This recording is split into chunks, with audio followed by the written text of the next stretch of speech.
Selamat pagi, saya ucapkan kepada Ibu yang terhormat, Ibu Rina selaku dosen pengampu mata kuliah Psikologi Sosial. Di sini saya akan membuat video tentang psikologi sosial. Tapi sebelum itu saya akan menjelaskan tentang pengertian psikologi sosial.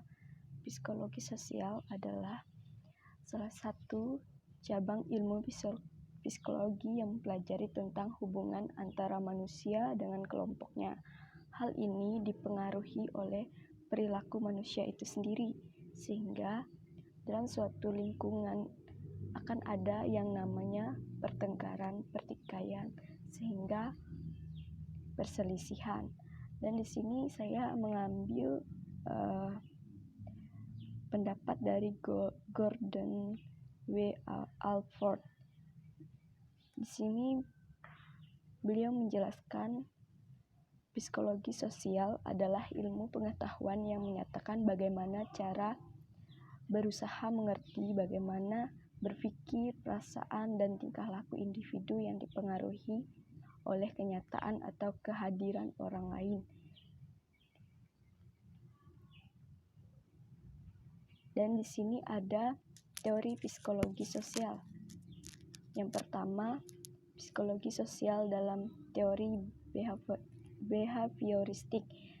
Pada teori ini menekankan pada cara individu sebagai organisme membuat respon terhadap stimulus lingkungan melalui proses belajar.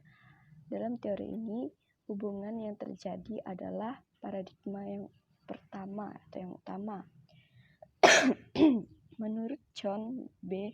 Wetzel, seorang tokoh pendiri aliran psikologi ini, status ilmiah ilmu psikologi manusia menjadi lebih terjamin dengan adanya aktivitas ilmiah oleh prosedur eksperimen seperti pada penelitian psikologi binatang. Terus yang kedua itu ada psikologi sosial dalam teori belajar sosial. Teori belajar sosial yang merupakan teori yang dikembangkan oleh penganut psikologi behavioristik.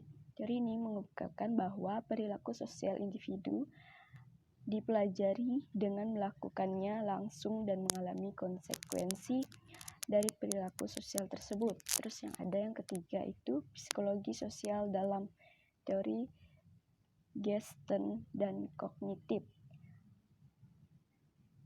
Teori ini mereka memandang individu sebagai agen yang aktif menerima, memanfaatkan, memanipulasi, serta mentransportasi informasi yang diperoleh.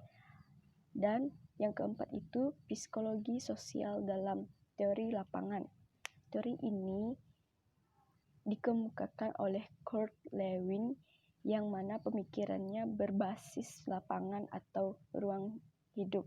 Menurutnya, segenap peristiwa perilaku seperti bermimpi, berkeinginan, dan berkehendak adalah bagian dari ruang hidup. Dalam formula itu juga dikandung perilaku sosial manusia yang merupakan hasil interaksi dengan orang lain.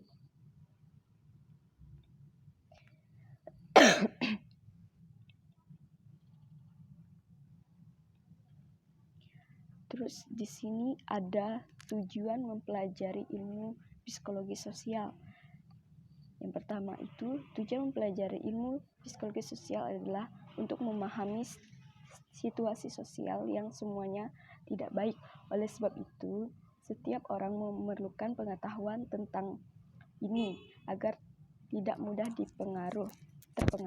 Selain itu juga ada membekali diri dengan pengetahuan mengidentifikasi, menganalisis, menyusun alternatif, dan memecahkan masalah sosial. Terus ada juga tujuan yang kedua itu, tujuan adalah untuk membekali diri dengan kemampuan berkomunikasi yang baik antara sesama individu. Lalu juga untuk membekali diri dengan kesadaran akan kehidupan bersosial dan lingkungannya untuk merubah sikap dan perilaku sosial ke arah yang lebih baik. Dan tujuan yang terakhir itu untuk memberikan kemampuan mengembangkan pengetahuan dan ilmu sosial. Di sini saya mengambil contoh yang ada di lingkungan saya, yaitu kekerasan dalam rumah tangga. Kecenderungan ini terjadi di dalam keluarga ketika ingin menyelesaikan permasalahan, namun menuruti nafsu dan tidak memikirkan dampak yang akan ditimbulkan. Ketika salah satu anggota keluarga mendominasi dalam mengambil keputusan, apabila salah satu keluarga menuruti, maka hal itu sangat mungkin terjadi. Perasaan dari dalam diri, termasuk ego seseorang, akan membuat ia melakukan segala untuk mendapatkan apa yang diinginkan. Hal ini biasanya juga terjadi secara berulang kali di lingkungan keluarga. Apabila terus berlanjut, akan menimbulkan trauma tersendiri.